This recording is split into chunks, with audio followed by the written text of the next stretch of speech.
Hey folks, today we're taking a closer look at poetchick.com, a fashion site that's been getting some attention lately. But is it a legit place to shop or just another sketchy online store? Let's find out. This review is based on publicly available information and personal opinion. Poetchick.com looks sleek at first glance. The website is clean, product photos are trendy, and prices are tempting. But digging deeper, things start to feel off.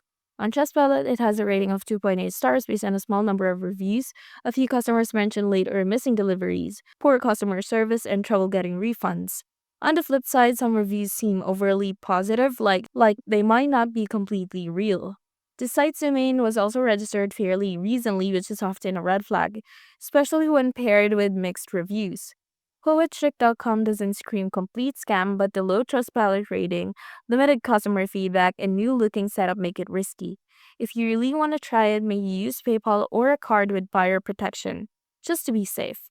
That's it for today's review. If you've ordered from poetchick.com, drop your experience in a comment. Don't forget to like and subscribe for more no BS reviews.